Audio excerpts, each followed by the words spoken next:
क्रांति क्रांति।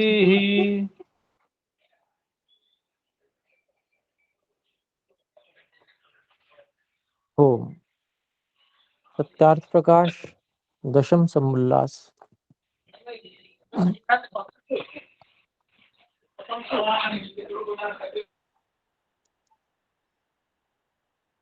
इस दशम समुल्लास में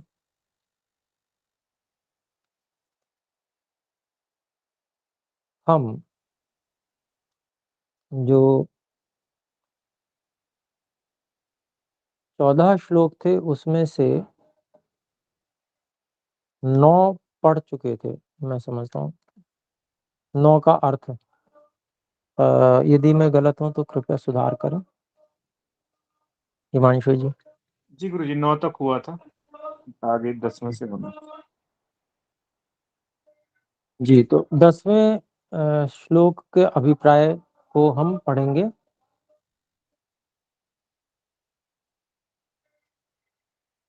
दसवें श्लोक में जो उसका अभिप्राय है उसमें कहा गया है, अधिक वर्षों के बीतने, श्वेत बाल के होने, अधिक धन से और बड़े कुटुंब के होने से वृद्ध नहीं होता।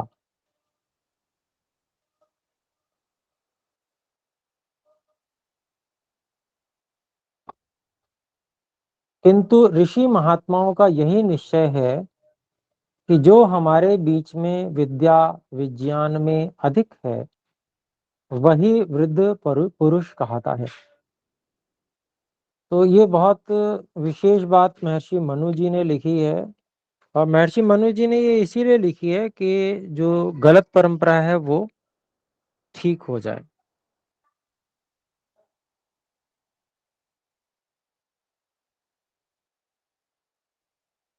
तो अधिक वर्षों के बीतने अर्थात अवस्था बड़ी हो जाने से कोई व्यक्ति वृद्ध नहीं होता है। वृद्ध का मतलब होता है बड़ा, और बड़ा हमेशा विद्या से ही होता है, ऐसा ऋषि लोग मानते हैं।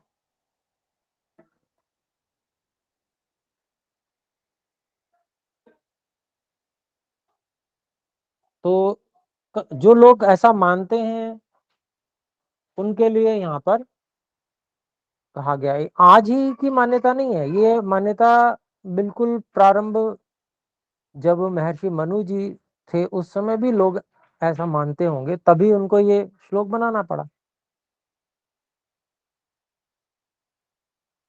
अवस्था से बड़ा होना वो भी बड़ा होने का लक्षण है, परंतु केवल समय को बिता देना, वेद विद्या को ग्रहण न करना, ये बहुत बड़ा दोष है। समय तो बिताते चले गए, उम्र बिताते चले गए और अवस्था के अभिमान से युक्त हो गए। उस समय को जो बिताया था उसको उसका सदुपयोग नहीं किया वेद विद्या की प्राप्ति के लिए, तो ये उस व्यक्ति को छोटा बनाता है। ये समय को बिता देना ये उस व्यक्ति को छोटा बनाता है, बड़ा नहीं बनाता है। इसीलिए यहाँ पर ये बात कही गई जो जिससे कि जो त्रुटि एक व्यक्ति ने की, समाज में सभी लोग वो त्रुटि न करने लग पड़े। और ऐसा ऐसा देखने में आ रहा है, व्यक्ति कई बार तो झूठ बोलकर भी अपने अपनी अवस्था बड़ी बता देता है दूसरों से, अपने आप को बड़ा सिद्ध करने के लिए। कितने ऐसे उदाहरण मैंने स्वयं देखे हैं। झूठ बोल के अपना अवस्था अधिक बता देते हैं, इसलिए कि मेरा अधिक सम्मान होगा, मुझे अधिक मान्यता मिलेगी, ऐसा भी बोल देते हैं अनेक बार लोग। तो जब ये समाज में मान्यता ही नहीं होगी कि अवस्था बड़ी होने से कोई बड़ा होता हो, ऐसी बात नहीं है, बल्कि जो विद्या से बड़ा है वही बड़ा है, विद्या में जो अधिक है वही बड़ा है। तो सब लोगों की विद्या के प्रति अभिरुचि बढ़ेगी। इसीलिए जो वो क्रम बताया था कि मान्य स्थान कौन कौन से हैं, तो उसमें आयु अवस्था वालों को बीच में रखा हुआ था, धन वालों को सबसे नीचे और आयु अवस्था वालों को मध्य में, उनसे ऊपर फिर उत्तम कर्म करने वाले, परोपकार आदि कर्म करने वाले, और सबसे ऊपर विद्या वाले, आचरणवान विद्या वाले।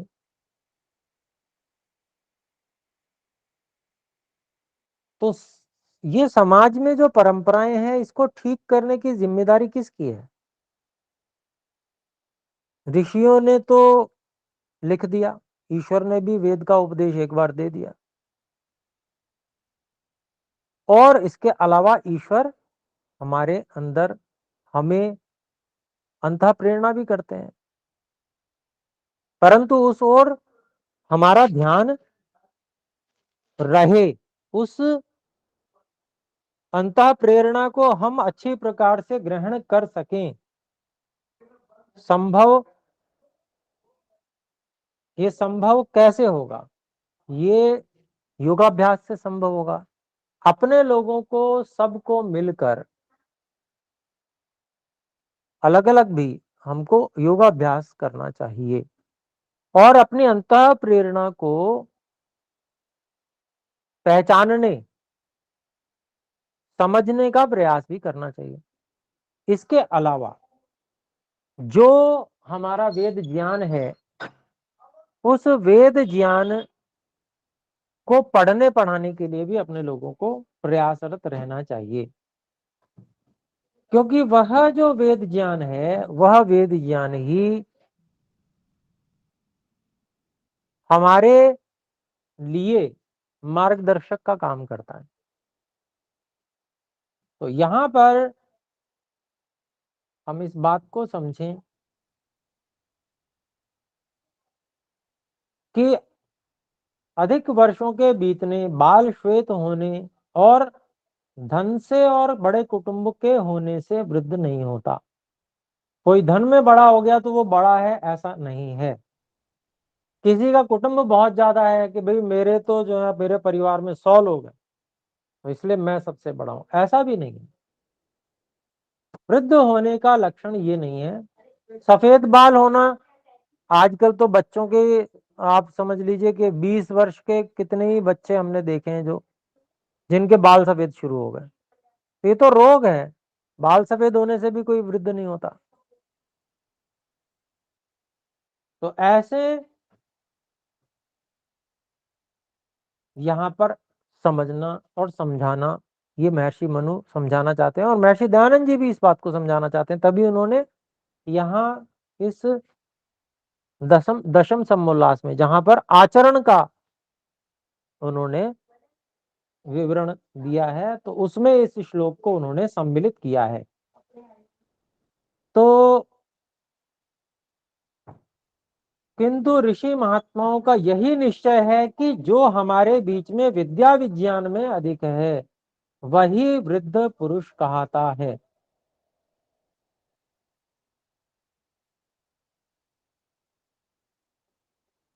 तो अब हम अगले श्लोक पे चलते हैं। अगले श्लोक का अभिप्राय क्या है? हाँ, इसमें एक बात जो मैं ये कह रहा था कि भाई ये हमारी सब लोगों की भी जिम्मेदारी है कि कैसे इस स्थिति को हम लाएं कि ये एक परंपरा चले कि जो केवल अवस्था से बड़े हैं वही इस अभिमान से युक्त ना हो कि हम सबसे बड़े हैं। जो धन से अधिक हैं, जो अधिक धनवान है, केवल वही इस अभिमान से युक्त ना हो जाएं कि हम सबसे बड़े हैं। ऐसे ही अन्य जो लोग हैं वे भी अभिमानी न हो, बल्कि वे सब निरभिमानी होकर विद्या प्राप्ति के लिए प्रयत्नशील हों। विद्या प्राप्ति कैसे होगी? विद्या प्राप्ति के लिए विनम्र होकर जिनके पास में विद्या है उनके पास जाना होगा, चाहे वो छोटी अवस्था के हैं चाहे बड़ी अवस्था के हैं। अगर बड़ी अवस्था वालों ने वेद विद्या को प्राप्त नहीं किया, ये दोष उन्होंने किया, तो भी उनको जब तक शरीर तब तक विद्या के लिए प्रयत्न करना ही आवश्यक है, उसी से उन्नति संभव है। नहीं तो कितनी अवनति होगी, अगले कई जन्मों में फिर ऐसे पशु पक्षियों में ही घूमना पड़ेगा। और जब तक वो जो गलत परंपरा चलाने का पाप है, जब तक वो भोग नहीं लिया जाता, तब तक मनुष्य शरीर नहीं मिलेगा। तो उसकी चिंता व्यक्ति करता नहीं है, और वर्तमान में जो है, जो स्थिति है, उसमें अपने आप को सबसे ऊपर दिखाने का प्रयास करता है। ये अनुचित है। क्या करना चाहिए? निरभिमान हो जाना चाहिए, सभी को निरभिमान हो जाना चाहिए। इसका मतलब ये नहीं है कि विद्या वाले अभिमानी हो जाएं कि हम सबसे बड़े हैं, हमारे पास आओ, बल्कि उनको भी विनम्र भाव ही रखना चाहिए कि आप अवस्था में बड़े हैं, हमारे सम्माननीय हैं, हमारा अहोभाग्य कि हमें ऐसा अवसर प्राप्त हो रहा है कि हम आपको भी कुछ विद्या, वेद विद्या के विषय में बता सकें। तो ये जो आपने हमें सुअवसर सौभाग्य दिया है, उसके लिए हम आपके कृतज्ञ हैं, और उनके प्रति नमन भाव रहे। बड़ी अवस्था वालों के प्रति जो विद्या वाले हैं वे भी नम्र रहें, क्योंकि विद्या का तो प्राप्ति का लक्षण ही ये है कि वो विनम्र रहना चाहिए। अगर वो विद्या प्राप्ति करके भी विनम्र नहीं हुआ तो विद्या का ही क्या लाभ हुआ। तो इसलिए स्वयं को मैं सबसे बड़ा हूं, ऐसे अभिमान से युक्त तो कोई भी नहीं होना चाहिए। लेकिन समाज में एक उत्तम स्वस्थ परंपरा चलाने के लिए हम सबकी जिम्मेदारी है कि हम जैसी भी स्थिति में हैं, जिस भी स्थिति में हैं, इस उत्तम परंपरा को चलाने के लिए हमको उसी क्रम में वरीयता देनी चाहिए सम्माननीय लोगों को। और जो विद्यावान लोग हैं, भले ही हमसे अवस्था में वो कम हों, उनके पास में हमें विद्या पढ़ने जाना चाहिए, उनसे विद्या पढ़नी चाहिए। और इसका उदाहरण गुरुकुल क्रांति भी है। एक ब्रह्मचारी नवीन जी हैं, अवस्था में बहुत कम है, लेकिन यहां बड़े बड़े अवस्था के लोग भी उनसे संस्कृत व्याकरण पढ़ते हैं। तो इसका मतलब ये हुआ कि हम लोग उस ओर जो ऋषियों ने निर्देश किया है उस ओर अग्रसर है। तो ये बहुत ही उत्तम बात है, और सभी लोगों को उसमें प्रसन्नता भी हो रही है, सब लोग बहुत अच्छे से पढ़ भी रहे हैं। तो ये एक उदाहरण मैंने इसलिए दिया कि अपने लोगों को विद्यावान होने के लिए, वेद विद्या तक पहुंचने के लिए जो आवश्यक व्याकरण आदि विद्याएं हैं, उनको भी पढ़ने के लिए ये नहीं देखना है कि कौन अवस्था में हमसे बड़ा है तो हम उसी से पढ़ेंगे, कौन बहुत प्रसिद्ध विद्वान है उन्हीं से हम पढ़ेंगे। नहीं, जिनसे जो विद्या हमें प्राप्त हो सकती है हम उनसे वो ग्रहण कर लें। ऐसा अपने लोगों को विनम्र भाव से करना चाहिए, और ऐसा करने से ही हम विद्यावान को सबसे अधिक सम्मान दे पाएंगे, और ये जो स्वस्थ परंपरा है, उत्तम परंपरा है, इसको हम चला पाएंगे कि जो विद्या और विज्ञान में अधिक है वही वृद्ध पुरुष कहता है। ये जो यहाँ पर ऋषियों ने, महर्षि दयानंद जी और महर्षि मनु जी ने ये बात कही। फिर हम अगले श्लोक पे आते हैं। ब्राह्मण ज्ञान से, क्षत्रिय बल से, वैश्य धन धान्य से, और शूद्र जन्म अर्थात अधिक आयु से वृद्ध होता है। तो ये जैसे एक समुदाय विशेष के लिए ब्राह्मण समुदाय है मान लीजिए, तो उनमें जो सबसे अधिक विद्यावान होंगे वो वृद्ध माने जाएंगे। वहां पर कोई आयु से बड़ा हो और विद्या में कम है तो उसको बड़ा नहीं माना जाएगा। तो जो ब्राह्मण है, ब्राह्मण समुदाय है, उसमें ये विशेष समझा जाता है। ऐसे ही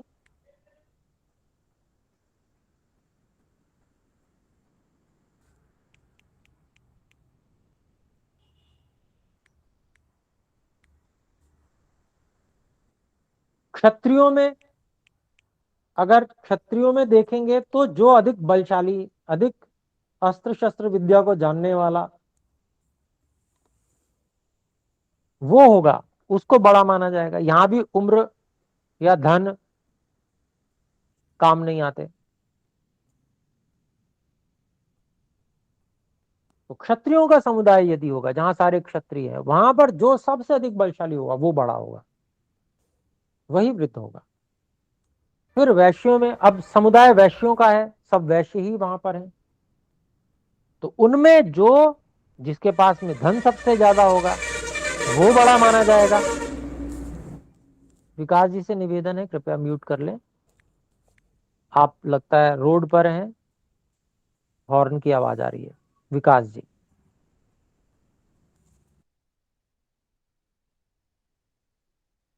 तो इसी तरह से फिर जहां पर सारे सेवक ही सेवक, मान लीजिए एक समुदाय सेवकों का है, तब वहां पर जो अवस्था में बड़ा होगा सारे सेवकों में, उसको सबसे बड़ा माना जाएगा। लेकिन अगर ये ब्राह्मण, क्षत्रिय, वैश्य, शूद्र सब एक जगह पे इकट्ठे हैं, तो क्रम क्या रहेगा? फिर विद्या सबसे, जो विद्या में सबसे अधिक बड़ा है उसी को वृद्ध माना जाएगा,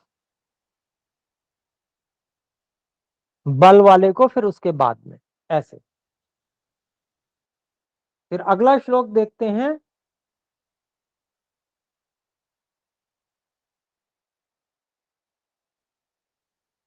शरीर के बाल श्वेत होने से वृद्ध नहीं होता, किंतु जो युवा विद्या पढ़ा हुआ है उसी को विद्वान लोग बड़ा जानते हैं। इसको एक बार फिर से दोहरा दिया। इस बात का बहुत अधिक महत्व है, इसीलिए इसको दोबारा भी श्लोक में रखा गया है। महर्षि मनु ने भी, महर्षि दयानंद जी ने भी। इस बात का विशेष महत्व है, इस बात को अपने लोगों को अपने मनों में धारण करना चाहिए। और हम लोग पूरी तरह से एक उत्तम समाज के निर्माण करने के लिए अपने व्यवहारों को भी उत्तम इसी आधार पर करें।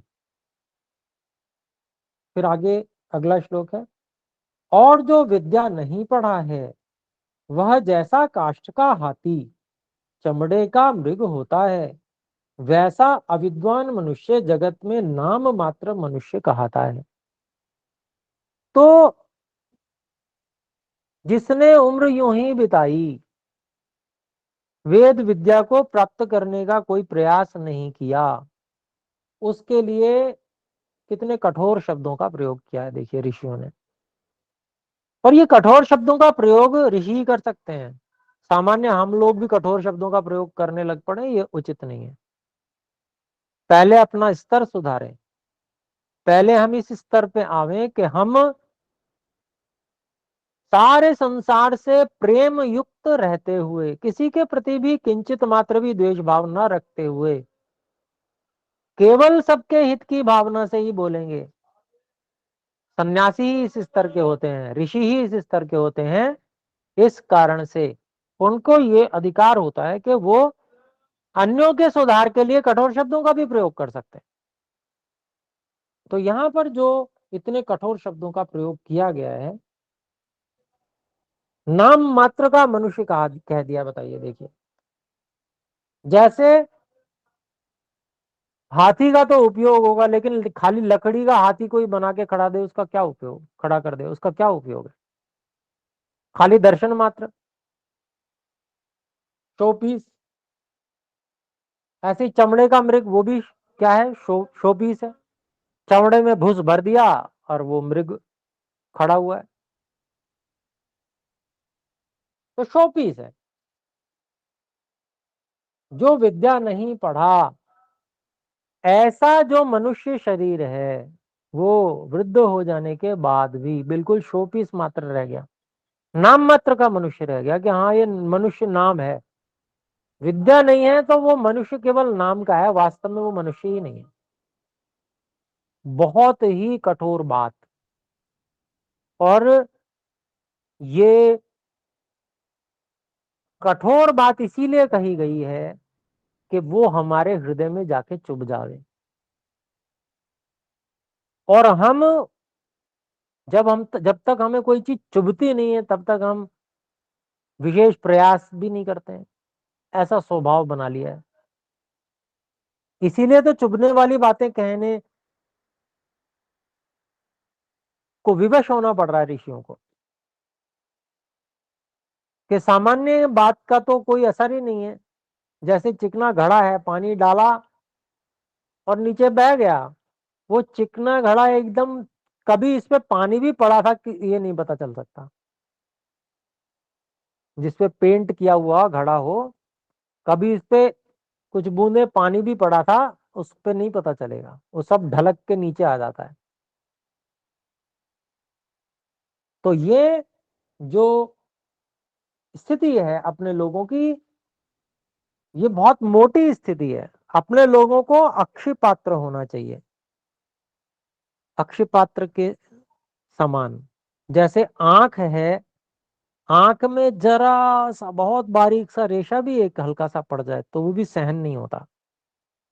और हम लोग हो कैसे रहे, एड़ी के समान। एड़ी पे बड़ा सा ब्रश या कोई पत्थर वो रगड़िए तब भी असर नहीं होता विशेष।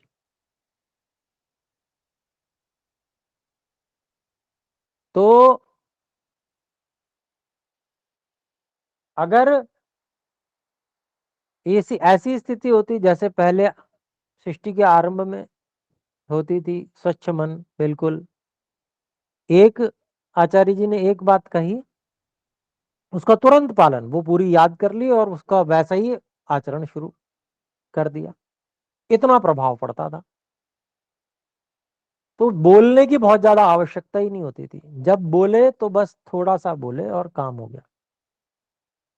अब तो विपरीत बोलने वाले भी कितने खड़े हो गए हैं।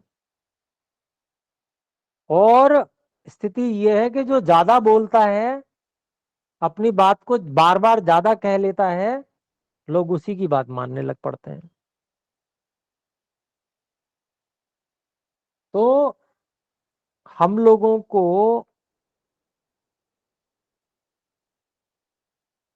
उत्तम बातों को ग्रहण करने के लिए, सत्य को ग्रहण करने के लिए और असत्य के त्याग के लिए बहुत ज्यादा सेंसिटिव होना चाहिए। ठीक है, कोई उल्टा सीधा बोल रहा है, कुछ भी कर रहा है, उसके प्रति हम इतना, दूसरे के प्रति हम इतना सेंसिटिव ना हो। क्योंकि नहीं तो दुनिया को देखेंगे तो फिर हम फिर रोते ही रोते मर जाएंगे। क्योंकि दुनिया में तो बहुत कुछ, बहुत तरह के लोग हैं, क्या क्या कर रहे हैं।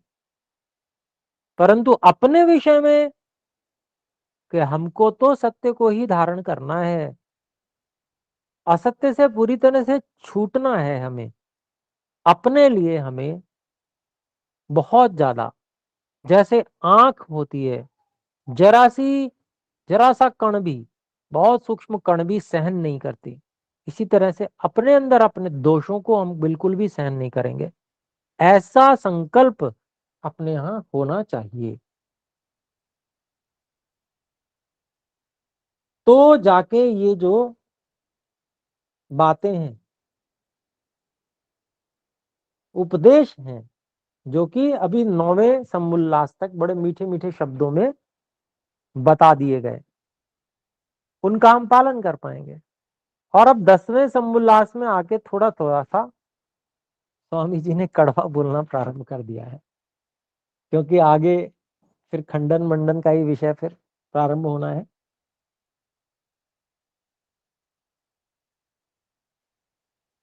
तो यहां पर ये जो बात है, ये वास्तव में लगने वाली है, हृदय को बींध देने वाली बात है कि हमारा जीवन ऐसा है क्या कि हम मनुष्य नाम मात्र के हैं, खाली ऊपर से दिखने दिखने के मनुष्य हैं, अंदर से मनुष्य नहीं है क्या?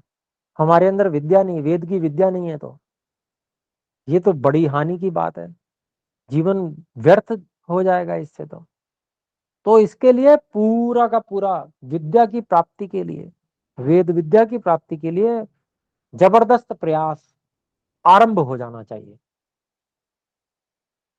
फिर आगे कहते हैं 14वें श्लोक में, इसलिए विद्या पढ़ विद्वान धर्मात्मा होकर। अभी आजकल क्या करते हैं, ये जो आजकल के जो पहली कक्षा दूसरी कक्षा, और मैं 7वीं में हूँ, मैंने जो है एमए कर लिया, मैंने बीए कर लिया, इस तरह की जो विद्या, इसको विद्या कहते हैं कि मैं बड़ा पढ़ लिख गया। वेद विद्या के सामने तो ये कुछ भी नहीं है। वेद विद्या को पढ़ना, इसके लिए यहां पर कहा जा रहा है। कभी आप अंग्रेजी पढ़ने को समझ लो, वो विद्या नहीं है, वो विद्या जैसी लगने वाली कोई चीज है, विद्या नहीं है वो। तो यहां पर किसकी बात कर रहे हैं? उसी वेद विद्या की बात कर रहे हैं जो परमात्मा का उपदेश है। इसलिए विद्या पढ़ विद्वान धर्मात्मा होकर निर्वैरता से सब प्राणियों के कल्याण का उपदेश करे, और उपदेश में वाणी मधुर और कोमल बोले। जो सत्योपदेश से धर्म की वृद्धि और अधर्म का नाश करते हैं वे पुरुष धन्य हैं। तो मतलब विद्या पढ़ने का क्या लक्ष्य है, ये भी बता दिया है यहाँ पे कि विद्या को पढ़ के अपने जीवन में उत्तमता लाएं, अन्यों को विद्या वेद विद्या पढ़ाएं, और फिर जीवन के अंतिम भाग में सारे संसार के हित की भावना से युक्त होकर, सन्यासी होकर सबको सत्योपदेश करें, अधर्म का नाश और विद्या की धर्म की वृद्धि करें, अविद्या का नाश और विद्या की वृद्धि करें। ये जो ऐसा करते हैं वे पुरुष धन्य हैं, अर्थात उनका जीवन सफल है, ये कहना चाहते हैं। तो इन के बारे में जो बातें बताई, उसके बारे में और क्या कहते हैं महर्षि दयानंद जी? नित्य स्नान वस्त्र अन्न पान स्थान सब शुद्ध रखे, क्योंकि इनके शुद्ध होने में चित्त की शुद्धि और आरोग्यता प्राप्त होकर पुरुषार्थ बढ़ता है। शौच उतना करना योग्य है कि जितने से मल दुर्गंध दूर हो जाए। कितनी बढ़िया बात लिखी है, और पहचान बताइए। शरीर में से अगर मल को दूर करना चाहें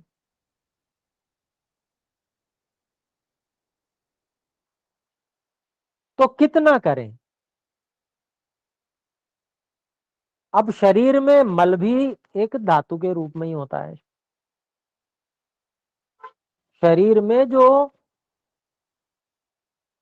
अन्न के पाचन के बाद में किट्ट भाग होता है, रस भाग का अवशोषण तो छोटी आंतों के माध्यम से हो जाता है, लेकिन जो किट्ट भाग होता है वो भी तरल ही होता है,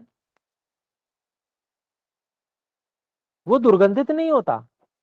वो दुर्गंधित बड़ी आंत में किण्वन के बाद में होता है। तो यहां पर कितनी उत्तम बात बताई, शौच उतना करना योग्य है कि जितने से मल दुर्गंध दूर हो जाए।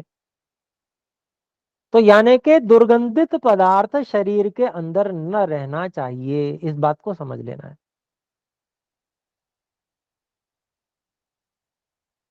दुर्गंधित होने का अवसर हो तो वो बाहर चला जाए,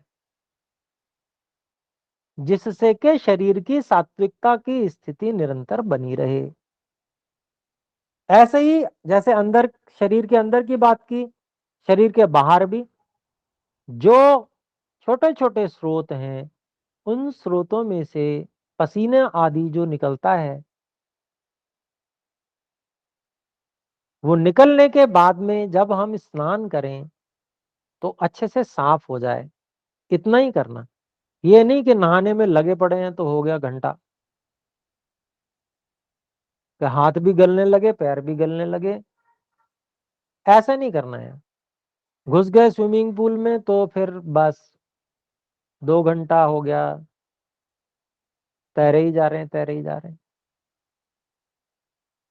तो जिन लोगों को कोई प्रतियोगिता में हिस्सा लेना है वो एक अलग विषय हो जाता है, वो तो अभ्यास करते हैं। लेकिन सामान्य रूप से जो स्नान है उसको, और जो भी शुद्धि का कार्य है उतना ही करना, बहुत अधिक ना तो उसमें समय लगाना है ना बहुत शक्ति खर्च करनी है। एक सामान्य न्यूनतम समय जितने से मल दुर्गंध दूर हो जाए उतनी शुद्धि के लिए समय लगाना चाहिए। कई लोग जो ज्यादा आसक्त हो जाते हैं कि साफ सफाई, वो सारा समय साफ सफाई में ही लगा देते हैं। चमकना चाहिए, हर चीज बहुत बढ़िया होनी चाहिए और उसी में सब लगे रहेंगे।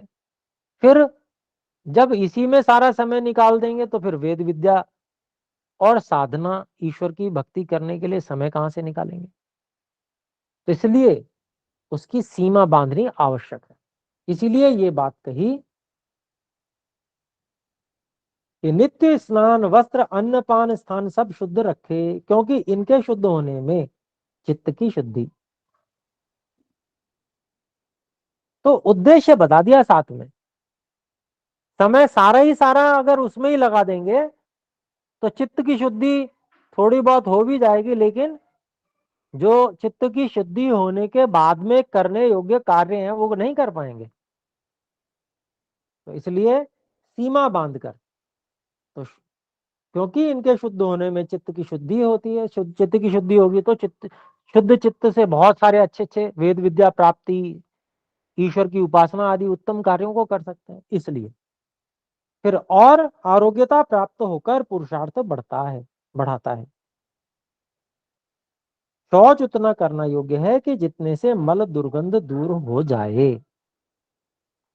तो इस बात का ध्यान रखना चाहिए। फिर आगे कहते हैं,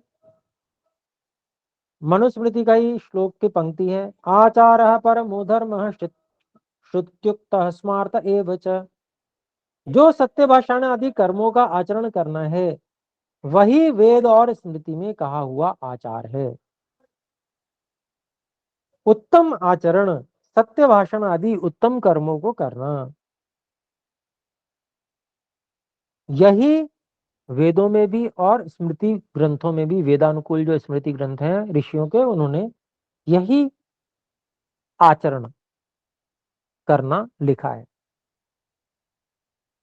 तो जिन लोगों को विद्या कम भी मिली, यानी कि विद्या वो कम भी पढ़ पाए, लेकिन वो इतना तो समझ ही सकते हैं कि उनको आचरण कैसे करना है। फिर यजुर्वेद, अथर्ववेद, तैत्तिरीय, आरण्यक के ये वाक्य दे रहे हैं महर्षि जी। मानोवधि पितरम भूत मातरम, आचार्य उपनयमानो ब्रह्मचारिण, ब्रह्मचारिणम कृणुते, आचार्यो ब्रह्मचर्येण ब्रह्मचारिणमिच्छते। तो ये ब्रह्मचर्य सूक्त का है। फिर तैत्तिरीय आरण्यक का है, मातृदेवो भव, पितृदेवो भव, आचार्य देवो भव, अतिथि देवो भव। तो यहाँ पर अब इनका अभिप्राय बता रहे हैं महर्षि जी। माता पिता, आचार्य और अतिथि की सेवा करना देव पूजा कहलाती है, और जिस जिस कर्म से जगत का उपकार हो वह वह कर्म करना और हानिकारक छोड़ देना ही मनुष्य का मुख्य कर्तव्य कर्म है।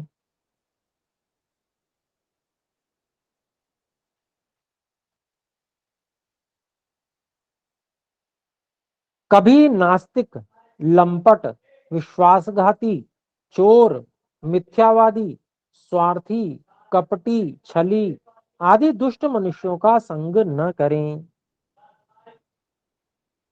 उत्तम आचार्यों का संग करें। और ऐसे नास्तिक, लंपट, विश्वासघाती, ऐसे जो लोग होते हैं, ये लोग भी, कई लोग जो हैं अपने आप को प्रदर्शित करते हैं कि मैं ब्रह्म ज्ञानी और मैं ऐसा आचार्य, वैसा आचार्य, होते अंदर से बगला भगत हैं, मिथ्यावादी होते हैं, स्वार्थी और कपटी होते हैं। ऐसे दुष्ट मनुष्यों का संग कभी ना करें, उनसे दूर रहें, उनको पहचानें, क्योंकि हर व्यक्ति पहचान सकता है, इसलिए ऐसी बात कही जा रही है। परंतु वो अपने अंदर से उठने वाले अंतः प्रेरणा को नकार देता है अपने स्वार्थ और लालच के कारण से, इसलिए वो पहचान नहीं पाता, फंस जाता है गलत, लालच और स्वार्थ के कारण से। जो क्षुद्र होते हैं, तुच्छ स्वार्थ होते हैं, लालच होते हैं, शरीर इंद्रियों से संबंधित होते हैं, उनमें फंस जाता है। इसलिए अंतः प्रेरणा को पहचानना, उससे संबद्ध होना अत्यंत आवश्यक है। जो परमात्मा के द्वारा नियमन किया जाता है, बोल नहीं सकते। अंतः प्रेरणा जो होती है, उससे जुड़ना, उसको अनुभव करना, उसको पहचानना बहुत अधिक आवश्यक है, और इसके लिए साधना की आवश्यकता है।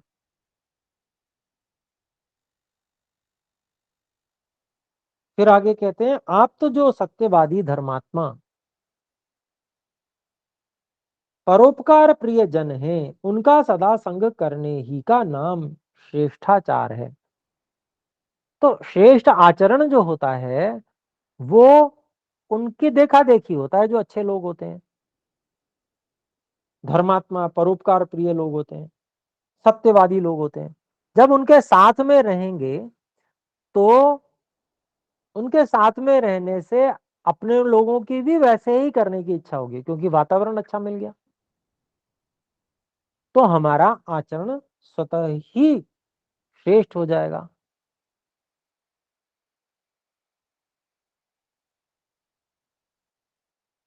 तो इसीलिए यहां पर ये बात कही कि जो आप्त सत्यवादी धर्मात्मा परोपकार प्रिय जन है, उनका सदा संग करने ही का नाम श्रेष्ठाचार।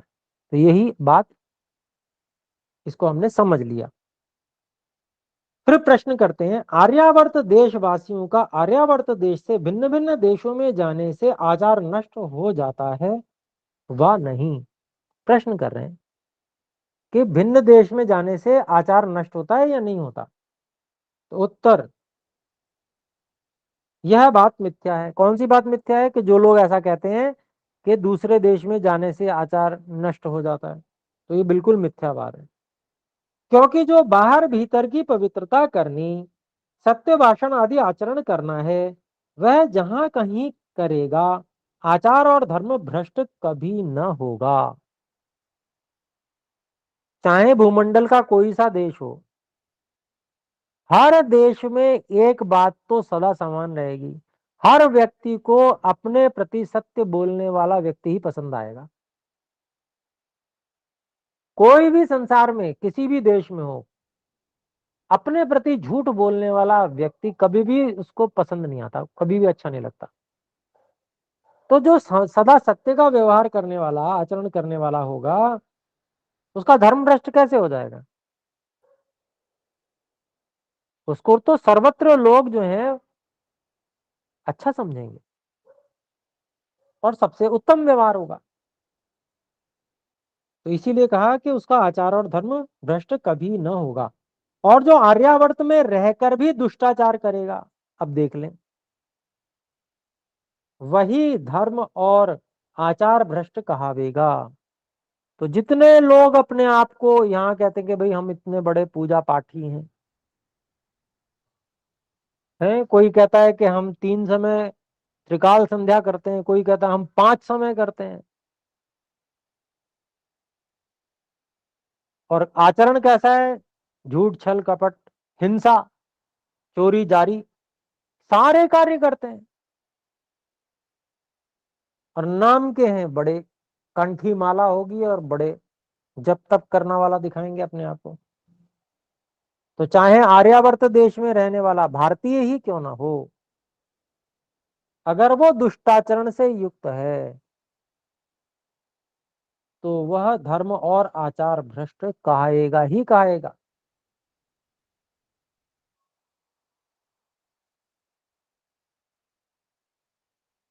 महाभारत के श्लोकों को दे रहे हैं महर्षि दयानंद जी। जो ऐसा ही होता तो मेरोर्हरेश्च द्वे वर्षे वर्षे हेमवतं ततः क्रमेणैव समागम्य भारतं वर्षमासदत् तदृष्ट्वा विविधान् देशान् चीन निषेवितान्। ये श्लोक भारत अर्थात महाभारत शांति पर्व मोक्ष धर्म में व्यास शुक्र संवाद में है। अर्थात एक समय व्यास जी अपने पुत्र शुक्र और शिष्य सहित पाताल अर्थात जिसको इस समय अमेरिका कहते हैं उसमें निवास करते थे। महर्षि व्यास जी के लिए कह रहे हैं और महर्षि व्यास जी खुद कह रहे हैं महाभारत में। शुक्राचार्य ने पिता से एक प्रश्न पूछा कि आत्मविद्या इतनी ही है व अधिक। व्यास जी ने जानकर उस बात का प्रत्युत्तर न दिया क्योंकि उस बात का उपदेश कर चुके थे। दूसरे की साक्षी के लिए अपने पुत्र शुक्र से कहा कि हे पुत्र, तू मिथिलापुरी में जाकर यही प्रश्न जनक राजा से कर। तो अभिप्राय क्या हुआ कि उन्होंने आत्मविद्या शुक्राचार्य जी को बताई अपने पुत्र को। अब क्योंकि पिता से प्राप्त कर रहा है व्यक्ति तो पिता से बहुत अधिक निकटता होती है। तो वो ऐसी स्थिति होती है कि जैसे अपने पास में कोई चीज हो तो उसका उसका बहुत मोल नहीं डालता व्यक्ति, बहुत महत्व नहीं देता उसको। वही वाली स्थिति होती है। इसीलिए आचार्य की आवश्यकता है, गुरुकुल भेजने की आवश्यकता है। तो यही बात उन्होंने की, आत्मविद्या का उपदेश तो सारा कर दिया लेकिन अभी वो संशय कर रहा है क्या इतनी ही है बस। तो उन्होंने कहा, उन्होंने सोचा महर्षि व्यास जी ने अभी मैं उत्तर नहीं दूंगा, इसको उत्तर दूंगा तब भी फिर ये मन में यही बात रह जाएगी। तो इसलिए उन्होंने कहा कि मिथिलापुरी में जाओ, महाराजा जनक हैं वहां पर, ब्रह्मवेत्ता हैं, उनसे जाके पूछो। तो उस समय आचार्य कौन हो गए उनके? महाराजा जनक।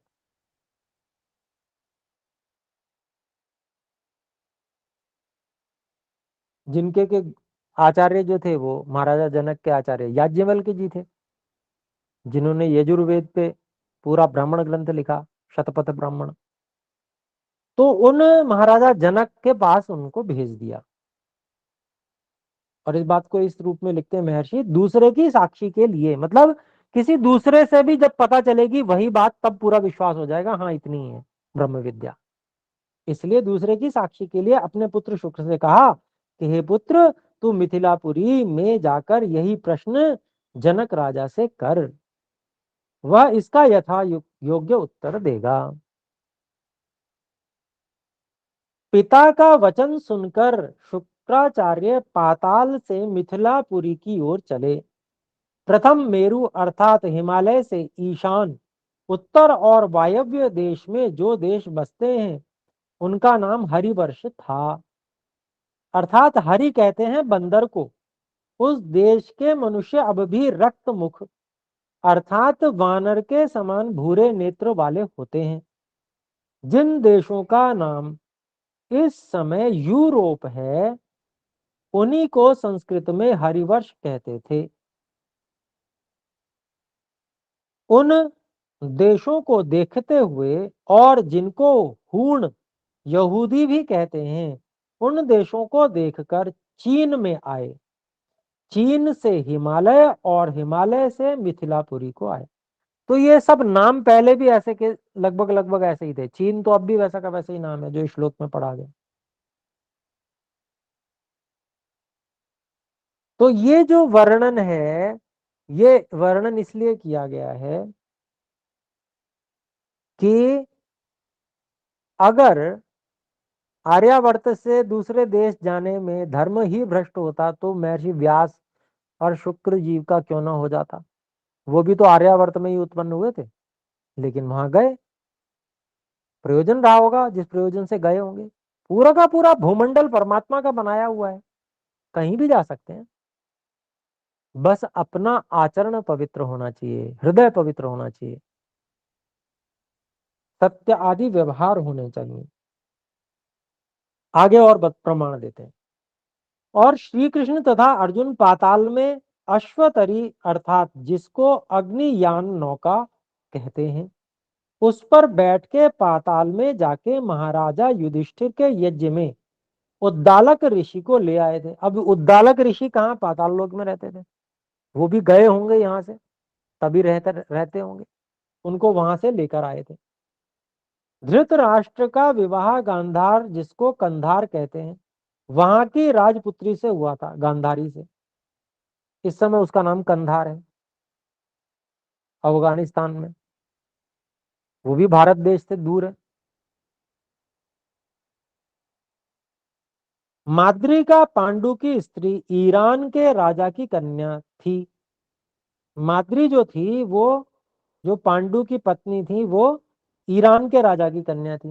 अगर गए नहीं वहां पर तो विवाह कैसे हो गया। वहां तो विजय के लिए गए थे। पहले राजा महाराजा युद्ध करते हुए जाते थे, युद्ध करते थे, आगे जाते थे। और उस समय का विज्ञान भी बहुत उन्नत था। ये नहीं कि घोड़े पे सवार होके खुरदुक खुरदुक खुरदुक खुरदुक दौड़े चले जा रहे हैं। यान होते थे दूर दूर की यात्रा करने के लिए।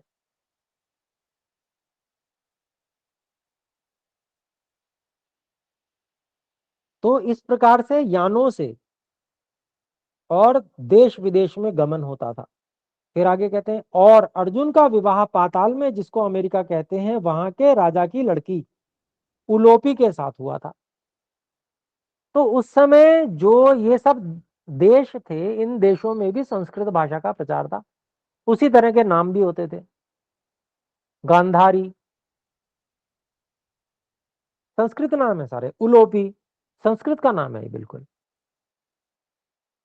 जो देश देशांतर द्वीप द्वीपांतर में न जाते होते तो ये सब बातें क्यों कर हो सकती। मनुस्मृति में जो समुद्र में जाने वाली नौका पर कर लेना लिखा है, वह भी आर्यावर्त से द्वीपांतर में जाने के कारण है।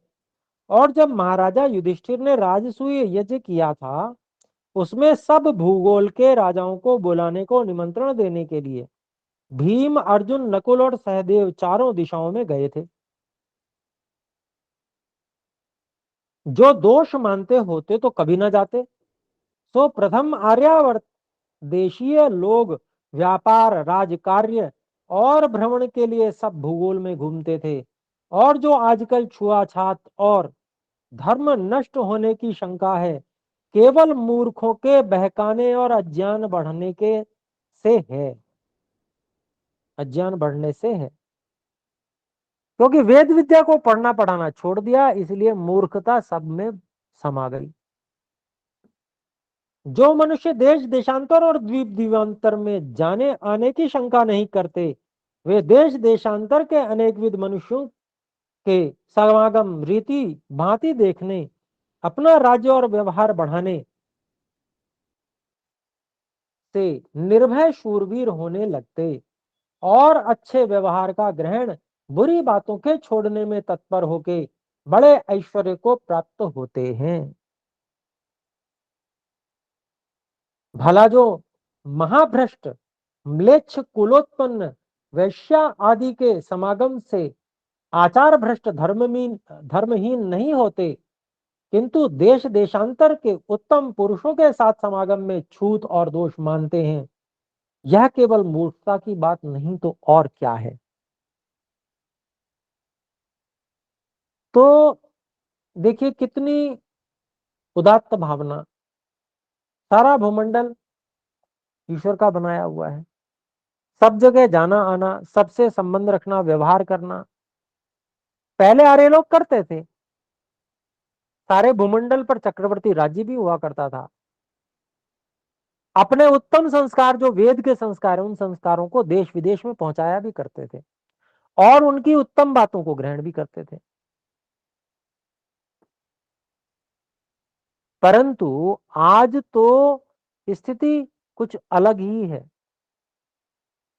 आज वेद विद्या का नाश करने के लिए जितने भी विदेशी लोग हैं ये प्रयासरत हैं, किसी प्रकार से ये आर्य धर्म, ये जो वैदिक धर्म है ये नष्ट हो जाए और केवल ईसाइयत या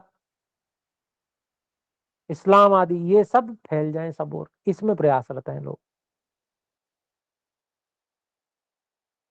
महर्षि दयानंद जी ने तो जब वो थे तो उन्होंने कितने ही सम्मेलन किए, कितने ही लोगों के साथ में, वे मुल्लाओं मौलवियों के साथ में, पादरियों के साथ में उन्होंने कितने ही शास्त्रार्थ और सम्मेलन किए कि भाई आप में जो उत्तम है उसको हम ग्रहण करने के लिए तैयार हैं।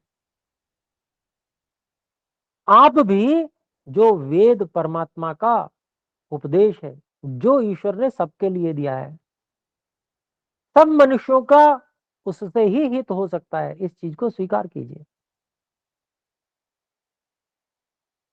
परंतु हमारे चेली कम ना हो जाए, हमारा महत्व कम ना हो जाए, बस व्यक्तिगत महत्व और व्यक्तिगत स्वार्थों के चलते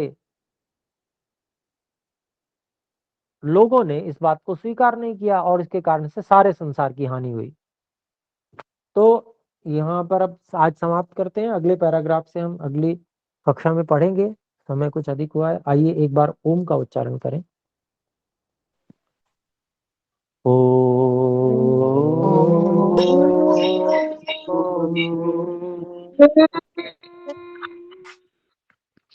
सभी को सादर नमस्ते। एक हम में से कोई शंका पूछना चाहते हैं वो भी पूछ सकते हैं, और हिमांशु जी कुछ कहना चाहते हैं वो